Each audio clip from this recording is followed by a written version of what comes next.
think we bring together a nice team of experts who are going to give us really good insights and opinions on our topic. And our theme is amazing, building a sustainable startup. What should be done? I think this is the question everyone asks. Yeah. You ask yourself that question with your team. I ask myself that question with my team. So I think it's going to be a very nice conversation today. We look forward to that. When we talk about sustainability in technology, is the ownership of the technology.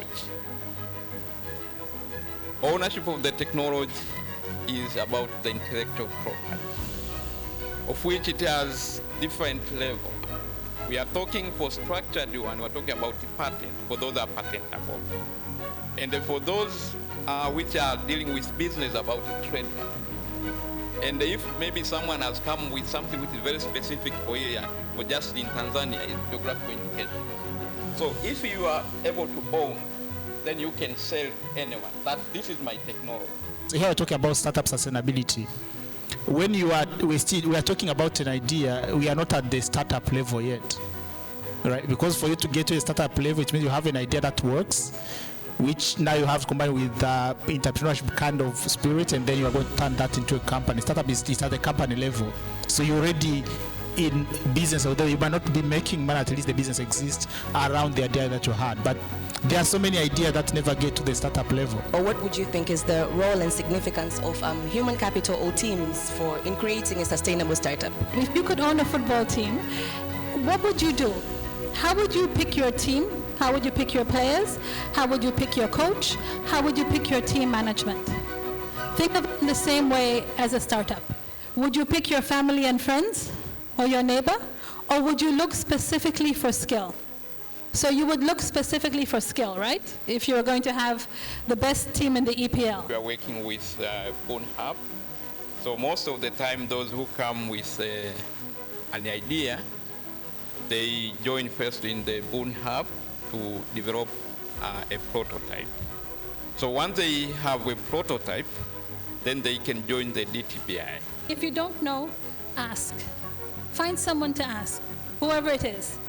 And if we don't ask, we can't grow because we don't know where our gap is. So people are really eager to listen to people who actually offer value. If you have the network, it makes navigating space easier.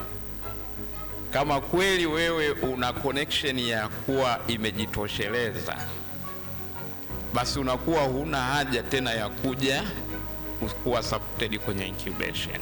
At Vodacom, we decided to support startups that are aligning with our strategies through the pillar that we think that strategically, those are the areas that can have big impact to the society. In agriculture, of course, fintech, as well as education,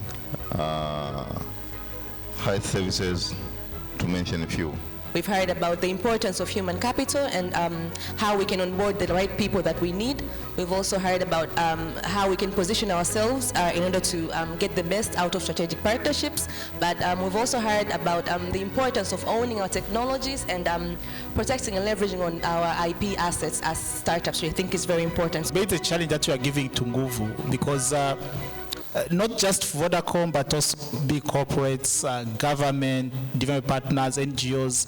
I think if we really say that we want to support youth-led businesses, which in most cases are startups, we have to go back to our policies to say like procurement policies. We are seeing that happening in other countries. We know that in Kenya there's even a law that any government procurement, 30% has to go to youth-led businesses.